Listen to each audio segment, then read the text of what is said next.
Bonjour les amis. Aujourd'hui on retrouve l'évangile de Jean au chapitre 3, les versets 16 à 21.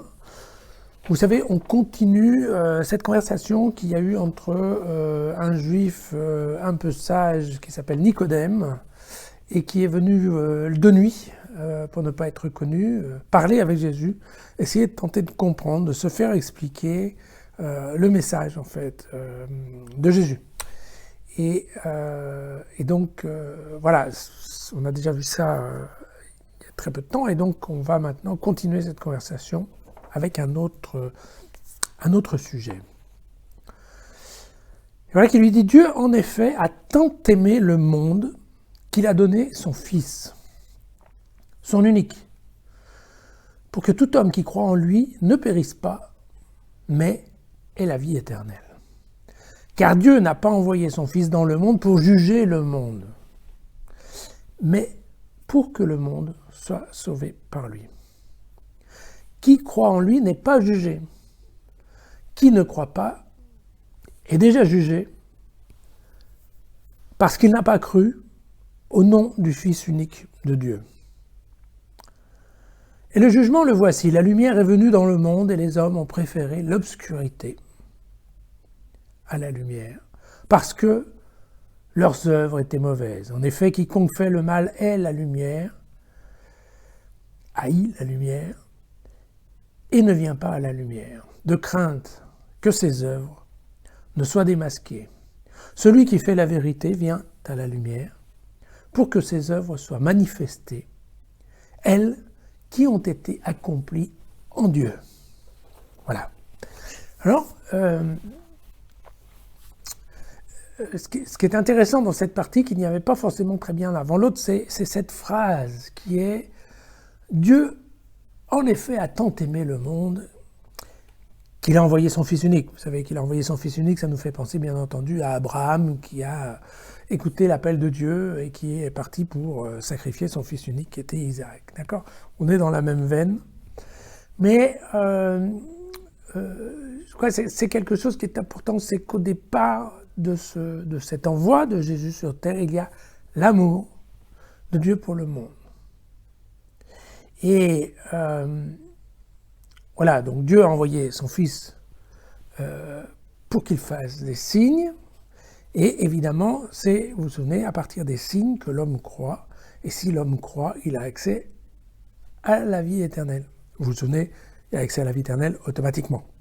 Alors, s'il ne croit pas, normalement, il passe par le jugement. Et le jugement est fait en fonction des œuvres.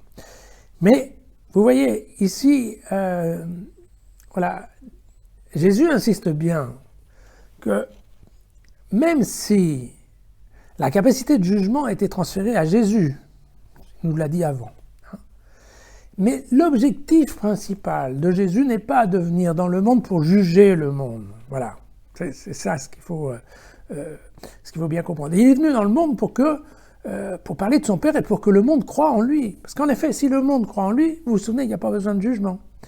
Donc, l'objectif principal de Jésus sur terre, c'est de nous faire croire en Dieu. D'accord ? Et à l'existence de la vie éternelle, ce qui nous permettra d'avoir la vie éternelle. Et puis, bon, évidemment, il y a une petite part qui ne va pas croire, et cette part qui ne va pas croire, eh bien, il faudra la juger. Et donc, mais là, tout d'un coup, ça devient un peu plus compliqué parce que, vous voyez, il nous dit bien qui, parce qu'il n'a pas cru, au nom du Fils unique de Dieu, en fait, il est déjà jugé. Vous voyez, en fait, ça nous laisse l'impression que la partie du jugement, elle ne va pas être forcément très objective.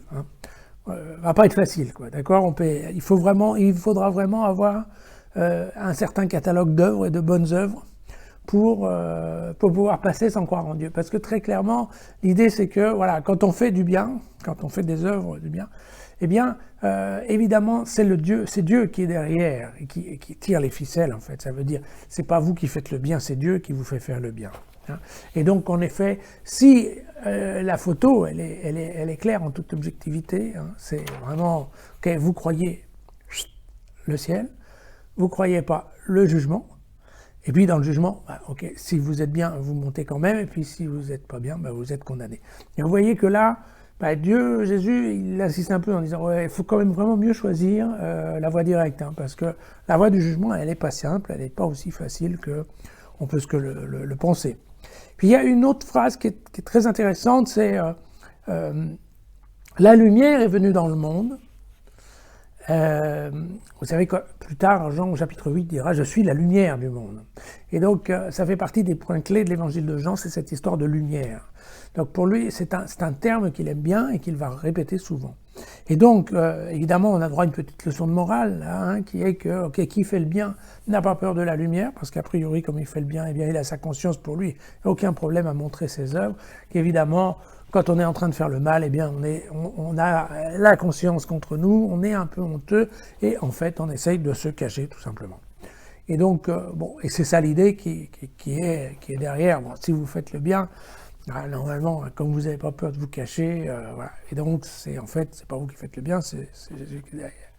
Mais donc, parce que celui qui fait la vérité vient à la lumière pour que ses œuvres soient manifestées, elles qui ont été accomplies par Dieu. C'est bien ça. Si vous faites des bonnes œuvres, c'est Dieu qui les a accomplies. Voilà. Donc je pense que